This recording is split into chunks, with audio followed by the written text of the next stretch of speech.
last part of this tutorial. Three things we're going to talk about today: accuracy with octaves in the left hand as well as in the right hand. Correct fingering over here, that will help you to play it more clear. And of course the precisions with accuracy with the last leaps over here and here. So let's get started.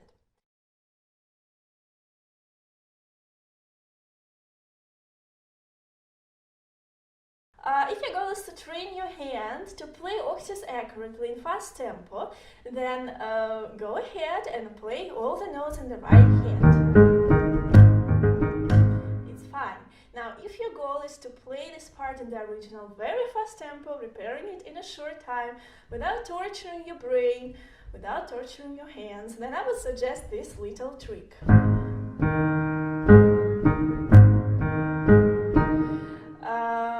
In a constant forte with a thick pedal in a fast tempo, no one will notice a difference.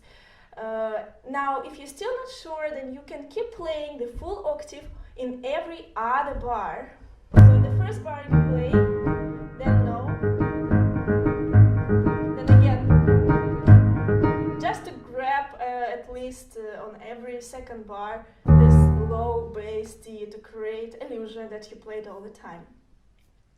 Now, I'm not the only one who I think came up with this idea, because I've seen some famous pianists doing the same way. So, if you want, you can follow.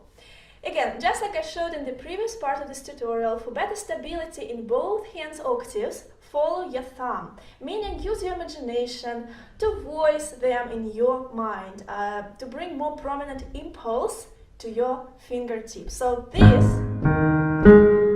and this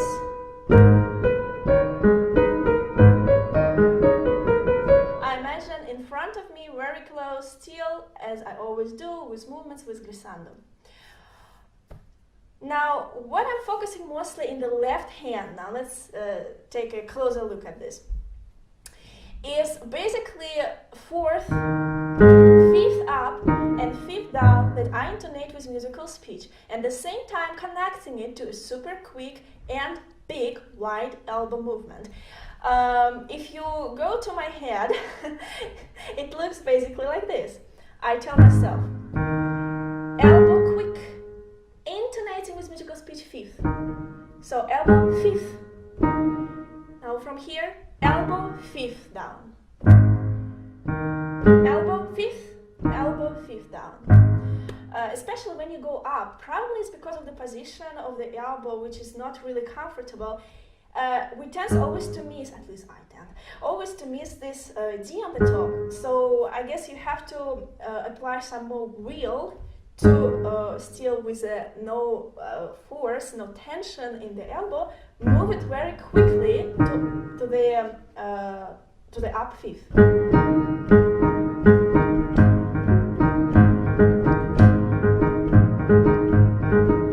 So basically, when I play in fast tempo, it looks something like this.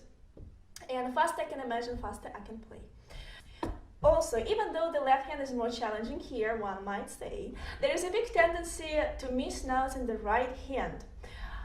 So focus on the seconds up and down with a quick and clear elbow movement, especially every time you need to move your elbow up. Also, for some reason, elbow this way is always never enough, and that brings to the missing notes. So what I feel is precisely this. Elbow, second up. I intonate with musical speech. Elbow second down, elbow second up, elbow second down, elbow second up, elbow second down, elbow second down, elbow third up.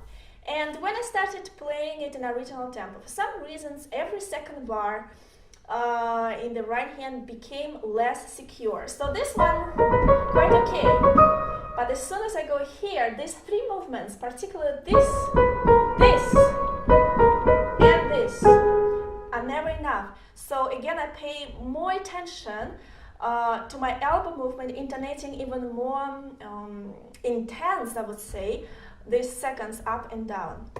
So that always brings more stability to my hand, and surprisingly, that also helps my left hand to be more secure.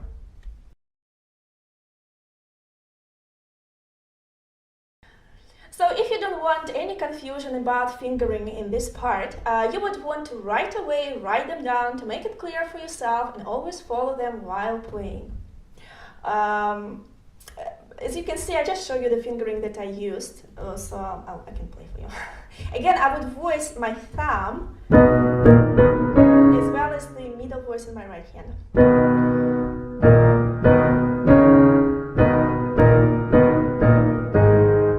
Honestly, it was quite tricky to remember it in the first place, so I always had to look at the score, you know. But it really helps to reduce any possible confusion about fingering. So always play the same fingering. This part is all about your left hand. If it's clear and stable, then there will be no excessive tension that is created by insecurity with lips. I think that's clear. Now first you would want to remove one D sharp in these repetitive chords, because in super fast tempo it will only prevent you from speed and clarity. What I mean is here. I would skip that D. Because when I play too fast, I always stumble upon this D, and it kind of prevents me from from playing clearly fast tempo. So just skip it. But again, this is just my suggestion. And here I'm following again musical speech and elbow movements. And so when I play here, let me just say first, these descending seconds I would always intonate with musical speech, and that would help me to sustain clear melody, because when you play fast, sometimes it sounds like this. Most of the time. So that helps. Now, if you have any trouble basically with lips in the right hand, over here, towards this chord, then add to your left hand octave sensation of musical speech in the right hand. So what I mean, it looks basically like this. If again I would let you in my hand and my sensations. Seconds down. Elbows, octave, fifth. Because from here to here is always octaves in the left hand. And from here to here it varies. Sometimes it's fifth, sometimes it's octave, sometimes it's third, and sometimes it's fifth again. So, seconds down, elbow, octaves and fifth, elbow, third up. And I'm focusing mostly on my left hand because for some reason, if I manage to feel secure towards this third up, then basically it saves all the part. That's the main, I think, challenge of this part. So I always focus on my left hand. Elbows, third up. Seconds, elbows, octaves and octave. Elbows, third up. Seconds, elbows, octaves and third. Elbows, third up. Seconds, elbows, octaves and fifth. So if you're able to control, basically when you follow this pattern, you are able to control every single step in the fast tempo and prepare this part, playing it accurately in a short time. Because I practiced this, I think I started the day before yesterday, so basically 3 days almost. And I'm really able, most of the time, 99%, to control the accuracy in these leaps. So now you would also want to follow the phrasing and bring everything in the last leap. So when you play here,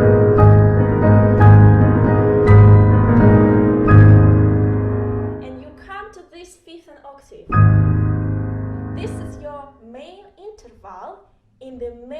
motive in the main phrase of this sentence. Just take a look at the screen.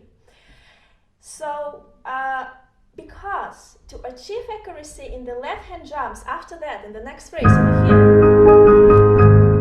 you would need to move elbow as quick and wide as possible. And tense muscles always prevent the hand from moving free and fast. And so in this bar, there's a perfect opportunity to release, to drop all the tension when coming to this last sleep. So as soon as you come here, drop it. Even you can take maybe more time. And then with a new, like inhalation, with a new breath, play the rest. So if you keep tension in the muscle, really this tension locks up your muscles. You can't move it quickly and free as you would move if your hand is free. So that's a very good tip. Move elbow as quickly as possible, feeling musical speech in the distance in between notes. So you would move elbow, octave, elbow, octave, elbow, octave, elbow, octave, etc. And for the right hand, you might say, again, it could be easy, but if you're not intonating this unison all the time, this chord pretty soon will be out of control in the fast tempo. Something like this. On the other hand, somehow, if the right hand feels stable enough, the left hand feels more secure as well. So I think it's clear. So eventually, if I, again, let you in my sensations, this is what I feel. Elbow, octave, unison. Octave, unison. And I want to tell you that for some reason, again, maybe because the position of the arm is not that comfortable, exactly from this note, when you go up or when you go down, the elbow is never enough. So you kind of miss after this note. So I would pay again special attention to this note, elbow, and to this note, elbow down.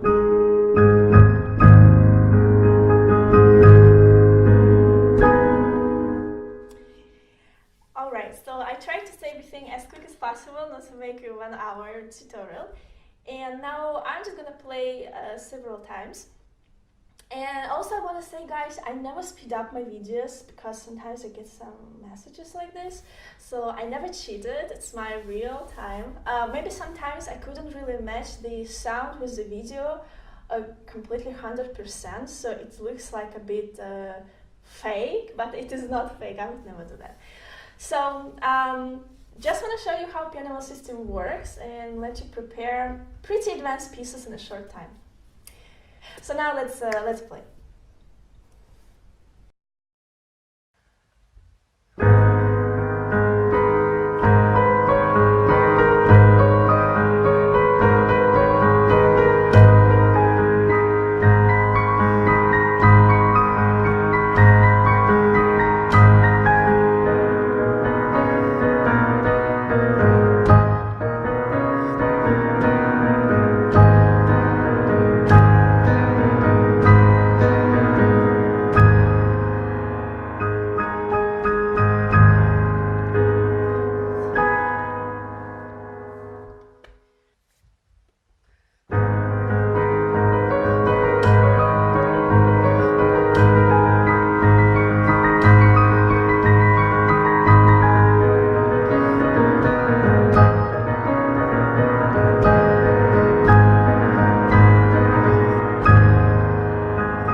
So that's about it, and see you in my next video. Bye bye.